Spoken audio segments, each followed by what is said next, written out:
bank must maintain legally required reserves equal to a prescribed percentage of its deposits. It then quantifies this by stating, under current regulations, the reserve requirement against most transaction accounts is 10%. This means that with a $10 billion deposit, 10% or $1 billion is held as the required reserve, while the other $9 billion is considered an excessive reserve and can be used as the basis for new loans. Now, it is logical to assume that this $9 billion is literally coming out of the existing $10 billion deposit.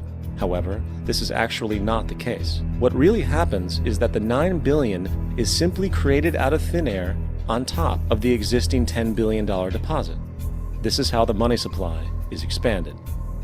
As stated in modern money mechanics, of course they, the banks, do not really pay out loans from the money they receive as deposits. If they did this, no additional money would be created. What they do when they make loans is to accept promissory notes, loan contracts, in exchange for credits, money, to the borrower's transaction accounts. In other words, the $9 billion can be created out of nothing simply because there is a demand for such a loan and that there is a $10 billion deposit to satisfy the reserve requirements. Now, let's assume that somebody walks into this bank and borrows the newly available $9 billion.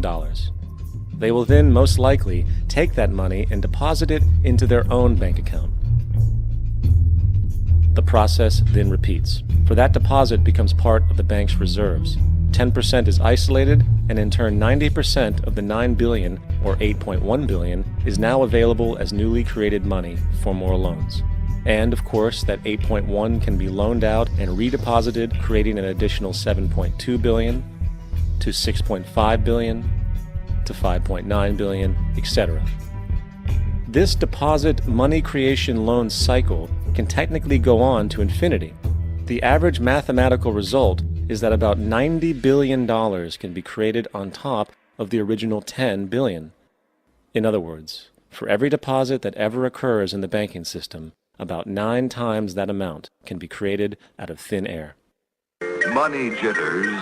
Ask the obliging Bank of America for a jar of soothing instant money, M-O-N-E-Y, in the form of a convenient personal loan.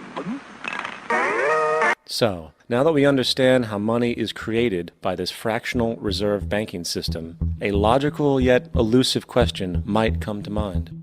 What is actually giving this newly created money value? The answer? The money that already exists. The new money essentially steals value from the existing money supply. For the total pool of money is being increased irrespective to demand for goods and services.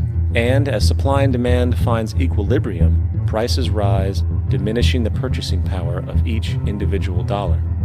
This is generally referred to as inflation, and inflation is essentially a hidden tax on the public.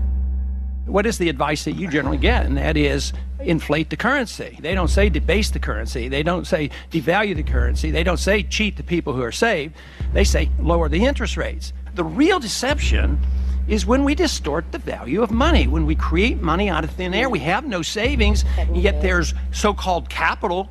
So my question boils down to this: how in the world can we expect to solve the problems of inflation, that is, the increase in the supply of money, with more inflation? Of course, it can't. The fractional reserve system of monetary expansion is inherently inflationary. For the act of expanding the money supply, without there being a proportional expansion of goods and services in the economy, will always debase a currency. In fact, a quick glance at the historical values of the US dollar versus the money supply reflects this point definitively, for the inverse relationship is obvious. $1 in 1913 required $21.60 in 2007 to match value. That is a 96% devaluation since the Federal Reserve came into existence. Now, if this reality of inherent and perpetual inflation seems absurd and economically self-defeating, hold that thought, for absurdity is an understatement in regard to how our financial system really operates. For in our financial system, money is debt. and debt is money. Here is a chart of the U.S. money supply from 1950 to 2006. Here is a chart of the U.S. national debt for the same period. How interesting it is that the trends are virtually the same.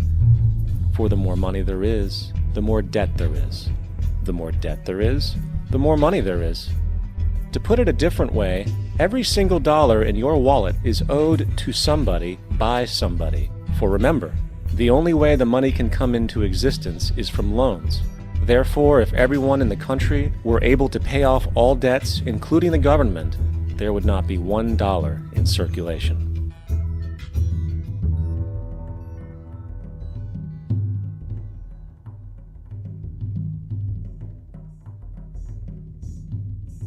In fact, the last time in American history the national debt was completely paid off was in 1835 after President Andrew Jackson shut down the central bank that preceded the Federal Reserve. In fact, Jackson's entire political platform essentially revolved around his commitment to shut down the central bank, stating at one point, "The bold efforts the present bank has made to control the government are but premonitions of the fate that awaits the American people should they be deluded into a perpetuation of this institution or the establishment of another like it."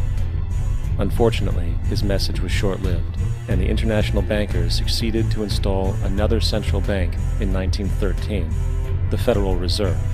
And as long as this institution exists, perpetual debt is guaranteed. Now, so far we have discussed the reality that money is created out of debt, through loans. These loans are based on a bank's reserves, and reserves are derived from deposits. And through this fractional reserve system, any one deposit can create 9 times its original value, in turn debasing the existing money supply, raising prices in society.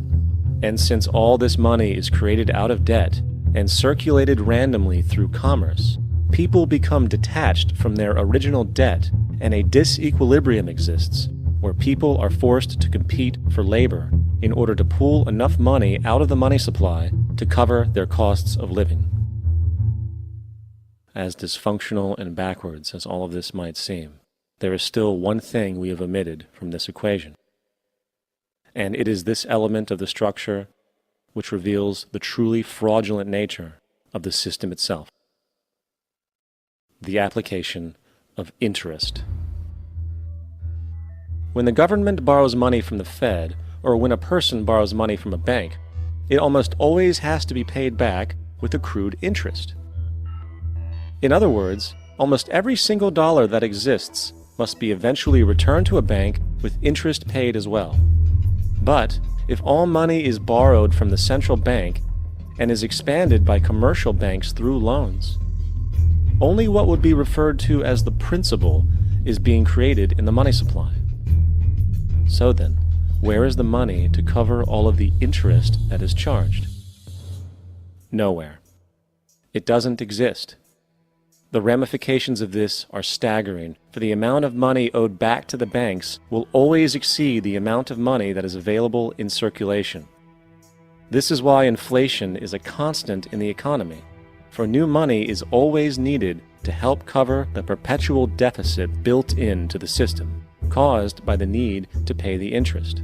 What this also means is that mathematically, defaults and bankruptcy are literally built into the system, and there will always be poor pockets of society that get the short end of the stick.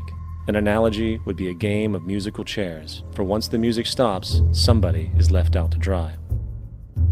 And that's the point. It invariably transfers true wealth from the individual to the banks.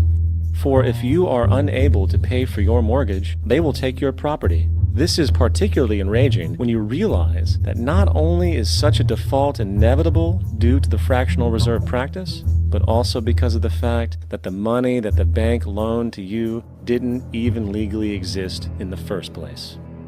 In 1969, there was a Minnesota court case involving a man named Jerome Daly, who was challenging the foreclosure of his home by the bank which provided the loan to purchase it. His argument was that the mortgage contract required both parties, being he and the bank, each put up a legitimate form of property for the exchange. In legal language, this is called consideration.